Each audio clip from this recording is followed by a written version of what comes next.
Di episode sebelumnya Jun berbicara dengan seseorang yang sering menghubungi Yong-ok. Langsung saja episode 12. Jun bertanya siapa orang itu. Tiba-tiba Yong-ok muncul, ia pun keluar menerima teleponnya di mana mereka membicarakan orang itu yang hobi melukis tapi ingin menjadi penulis juga. Semua tentang Yong-ok masih misterius. Yong-ok menjelaskan kalau lagi bersama pacar barunya dan ia berjanji akan ke tempat orang itu bulan depan. Jun keluar tanpa kata seolah-olah menunjukkan rasa penasarannya sehingga Yong-ok menjelaskan kalau itu bukan pacar suami atau anaknya seperti yang orang-orang gosipkan. Jun yang sudah percaya tidak minta penjelasan apapun lagi. Ia sudah mampu menerima apapun keadaan pacarnya. Karena sudah larut, Jun menyiapkan kamar. Membuat Yong-ok deg-degan karena kamar tidur cuma satu yang artinya mereka bisa gituan malam ini. Entah mereka gituan atau tidak, Jun senyum-senyum sendiri saat sampai di Jeju membuat adiknya kesal. Apa mungkin kakaknya gituan tadi malam? Ia tidak menjelaskan hal apapun dan hanya berkata kalau ingin punya rumah yang artinya ia serius untuk segera menikah. Saking bahagianya ia berjanji membelikan rumah untuk adiknya ketika akan menikah dengan Dal-i. Singkat cerita, saat mereka menyelam, Yong-ok kesal melihat ibu-ibu di sana menggunakan teknik pernapasan yang tak biasa, yang mungkin akan membuat mereka bisa menyelam lebih. Kesal karena mereka tak pernah mengajarinya. Karena itu ia berusaha bertahan lebih lama. Ia juga mengambil beberapa abalon lagi sebelum naik, namun karena rakus ia mendapatkan kesialan. Kakinya tersangkut jaring, membuatnya tak mampu bertahan apalagi sudah terlalu lama di dalam air. Untung Dal-i melihatnya dan segera memberitahukan ke ibu-ibu yang lain. Nenek Chin Hui dengan cepat menyelam memotong jaring dibantu yang lain sehingga Yong-ok bisa diselamatkan. Tapi sialnya kaki Wati malah tersangkut juga. Untung nenek Chin Hui masih di sana. Ia segera menyelamatkan Wati. Hal itu jelas membuat ibu-ibu yang lain marah memberikan semua abalonnya kepada Yong-ok. Mereka marah karena kejadian tadi seharusnya mereka bisa mencari abalon selama 4 jam. Tapi ulah Yong-ok membuat mereka hanya bisa kerja 1 jam. Wati yang hampir meninggal kesal menjelaskan kalau nenek Chin Hui sudah lebih 70 tahun. Dan harus menahan nafas lebih lama menyelamatkan nyawanya. Bahkan saat sudah ganti pakaian mereka tak berhenti ngomel. Berkata kalau mereka tak mau menyelam lagi jika Yong-ok masih ikut. Ia pun hanya tertunduk dan meminta maaf, meminta Dal-i yang setia menemaninya pergi duluan. Chin Hui menyuruhnya untuk tak datang lagi besok. Dan ia tak mau mendengar permintaan maaf lagi. Ia menjelaskan kalau nenek Okdong kehilangan anaknya Wati yang kehilangan ibunya dan semuanya karena menyelam di laut. Yong-ok masih terus minta maaf, berkata kalau ia masih ingin bekerja di laut, meminta nenek Chin Hui menolongnya memberi tahu cara agar ia masih bisa tetap bekerja bersamanya. Hal itu membuat Chin Hui marah padahal sudah mengingatkannya beberapa kali. Tapi Yong-ok masih saja mengulanginya. Apalagi sudah tak bisa percaya lagi dengan wanita yang selalu berbohong, berkata kepada orang lain kalau orang tuanya seniman tapi di orang lain berkata kalau berjualan di pasar. Yong-ok menjelaskan kalau ia tak pernah berbohong, orang tuanya memang seniman tapi untuk bertahan hidup mereka harus berjualan di pasar. Hingga kelelahan dan meninggal karena kecelakaan. Ia tak pernah jelaskan kalau orang tuanya sudah meninggal karena tak ada yang tanya apakah mereka masih hidup. Ia juga tak ingin orang lain tahu kalau ia yatim piatu. Mendengar hal itu Chin Hui terdiam sejenak. Lalu Chin Hui bertanya ada hal apa yang membuat ia terlalu serakah mencari uang. Dan siapa yang sering menelponnya. Entah apa yang Yong-ok jelaskan sambil menangis, namun ia hanya terdiam mendengarnya dan sepertinya penjelasan itu membuatnya dimaafkan. Di Seoul diperlihatkan sahabat sejati Eun Hui sejak SMP, bernama Miran. Ia adalah ibu-ibu sosialita yang tajir dari kecil. Kali ini ia ingin menjual bisnisnya dengan alasan ingin menikmati hidup dan mengajak anak pertamanya keliling dunia setelah anaknya lulus dari sekolah hukum. Setelah ia cerai dengan suami pertamanya, anaknya ikut bapaknya ke Paris, jadi ia tak sempat melakukan banyak hal untuk anaknya. Hari itu dia membeli banyak barang untuk berangkat ke Paris, membuat mantan suaminya kerepotan. Ia sudah nikah cerai 3 kali. Ia sangat akrab dengan mantan suami keduanya yang punya banyak hutang kepadanya. Saking dekatnya ia bahkan berteman dengan istri mantannya itu. Tiba-tiba suami pertamanya menelpon, menjelaskan sesuatu yang mengejutkan. Sisi Eun Hui. Di lain sisi Eun Hui terlihat murung sampai-sampai kalah dalam lelang ikan, begitupun Kapten Jun. Untuk mendapatkan banyak ikan sekarang memang lagi sulit.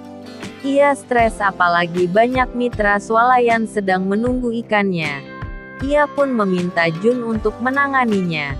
Tak lama Miran menelpon membuatnya tampak stres. Tak sampai di situ Ingwon dan lainnya datang bertanya kapan Eun Hui menjemput Miran. Seketika Eun Hui terdiam. Hosik kesal mengapa dia yang harus menjemputnya padahal bukan budaknya.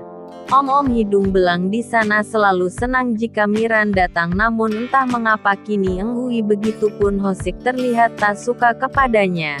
Apalagi Ingwon yang sangat senang akan bertemu cinta pertamanya menyuruh Jun bekerja.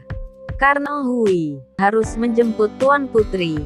Ingwon memang kebiasaan mengumpat kasar kepada teman dekatnya, menganggap itu hal biasa, namun terlihat jelas kalau itu melukai hati Eun Hui. Tapi saat bertemu Miran ia malah terlihat sangat senang menjemputnya layaknya seorang Tuan Putri. Meskipun begitu mereka berjanji untuk selalu menjadi sahabat sejati, bahkan memiliki yel-yel sebagai simbol loyalitas. Di jalan lagi omnya telepon membuatnya kesal. Jadi omnya hanya ingin minta uang dengan alasan didatangi ayahnya di dalam mimpi untuk memindahkan makamnya. Itu alasan yang tidak masuk akal baginya. Adiknya menelpon, dia tak mau ngangkat karena adiknya ingin minta uang lagi untuk mengganti mobilnya. Padahal ia sendiri memakai mobil pickup selama 10 tahun. Eun Hui bertanya mengapa ia tidak jadi ke Paris bertemu anaknya. Seketika wajah Miran berubah jadi sedih. Dengan alasan dia tak jadi pergi karena urusan pekerjaan, tapi saat ingin menjelaskan semuanya seseorang lagi-lagi menelpon. Ia ingin menjelaskannya namun mobil yang melambung membuat mereka kaget. Miran tak bisa menjelaskan semuanya dan hanya berkata kalau pekerjaannya sangat penting dan itu terjadi begitu saja. Ingwon sangat senang menunggu cinta pertamanya. Bahkan mengenakan setelan maksimal dan meminjam mobil Kim hanya untuk menjemput Miran. Miran ingin bertemu ibu-ibu di sana dulu sebelum makan di rumah Eun Hui. Eun Hui kembali ke rumah untuk memasak, namun saat mereka pergi wajahnya berubah. Ia kesal dengan Miran yang egois mengapa tak datang ke wisuda anaknya dengan alasan pekerjaan padahal acara wisuda sangat penting. Miran memberikan oleh-oleh kepada Nenek Okdong dan Chin Hui, ia bahkan memberinya sejumlah uang. Tak hanya itu, ia melihat atap mereka yang rusak, ia minta Ingwon dan Hosik memperbaikinya. Sementara itu Nenek Okdong kesal mengapa Miran tak dibolehkan ke acara wisuda anaknya padahal selama ini Miran yang membayar uang kuliahnya bahkan membelikan rumah di sana. Apalagi Miran berpisah karena suami pertamanya selingkuh. Miran menjelaskan kalau ibu tiri anaknya adalah profesor pengajarnya. Jadi mereka ingin melakukan liburan sendiri dan tak mau jika Miran ikut. Membuatnya kecewa adalah mengapa mantan suaminya yang menjelaskan itu bukan anaknya. Tiba-tiba mereka mendengar Hosik dan Ingwon berdebat. Bahkan untuk menyambut Miran, Kim datang membawa makanan spesial. Ia masih mengejar Miran padahal sudah punya istri dan anak. Mereka bingung mengapa hari ini Eng Hui jadi tukang marah. Melihat foto itu mereka bertanya bagaimana bisa Eng Hui berteman dengannya padahal sangat jelas sekali itu tidak cocok. Hal itu jelas menyinggung Eng Hui. Ia ngomel kalau mereka sangat cocok seperti Dayang dan Tuan Putri. Belum selesai marah Miran tiba-tiba melepon mengabarkan kalau ia tak jadi makan di sana. Eng Hui berusaha menahan emosinya menyuruh yang lain pulang saja membawa semua makanan. Eng Hui melampiaskan kekesalannya di buku diarinya menulis tentang sahabat sejatinya sang bintang abadi di desanya. Saat dia datang semua orang di desanya akan senang kehadiran Miran membuat Nenek Okdong merasa melihat mendiang anaknya begitupun Chin Hui seperti melihat menantunya yang sudah meninggal mereka menganggap Miran seperti anak sendiri. Lalu bagaimana dengan dirinya apakah ia sungguh sahabat yang sangat merindukannya? Dahulu ia memang sangat senang jika bertemu Miran waktu SMP ia selalu dibully karena miskin hingga harus berjalan kaki ke sekolah namun kehadiran Miran si anak tajir selalu menolongnya. Saat dibutuhkan bahkan memberinya sandwich mahal untuk sarapan. Kehadiran Miran selalu membuat harinya yang miskin menjadi menyenangkan. Karena keadaan keluarganya membuatnya tak lanjut sekolah namun Miran membuatnya untuk pura-pura meminum setetes racun hanya untuk mengelabui ayahnya agar ia bisa dilanjutkan ke SMA. Ia tak pernah melupakan bantuan Miran hari itu berjanji untuk menjaga loyalitas sebagai sahabat sejati setelahnya karena anggota keluarganya ia harus putus sekolah karena Miran yang pintar membantunya ikut ujian kesetaraan. Memikirkan hal itu ia khawatir jika Miran tahu kondisinya sekarang yang tak nyaman bertemu dengannya. Ia pun bertemu Hosik dan secara kebetulan mereka juga datang mengajaknya pergi mabok. Eng Hui menolak karena ingin kerja besok namun Miran memaksa. Berkata apa hebatnya berjualan ikan ia akan membeli semuanya. Jadi harusnya mereka berpesta saja malam ini. Jelas saja Eng Hui kecewa. Hosik membelanya namun yang lain malah membela Miran. Miran segera minta maaf dengan gaya mabuk mereka pun ke pinggir pantai untuk joget-joget sambil mabok sementara Eng Hui dan Hosik hanya menonton dari kejauhan. Jadi selama ini Eng berpikir kalau akan menyayangi Miran selamanya. Karena sudah dibantu olehnya dan loyalitas baginya sangat penting itulah mengapa saat Miran menikah sebanyak 3 kali dia selalu rela menutup toko dan ke Seoul membantunya meskipun itu sangat berat. Namun Miran selalu menyuruhnya seperti ia babu saja dan bukan sahabatnya. Hosik kesal protes kepada Eng Hui yang sangat pemaaf mengingatkan kejadian saat itu. Di mana ia berkata kalau bekal yang dibawa Miran tidak ada sosisnya. Miran marah bahkan membuang bekal tersebut padahal Eng Hui belum sarapan. Hosik menjadi saksi saat itu di mana Miran meledek Eng Hui sebagai pengemis makanan. Kejadian itulah yang membuat Hosik selalu tak suka kepada Miran.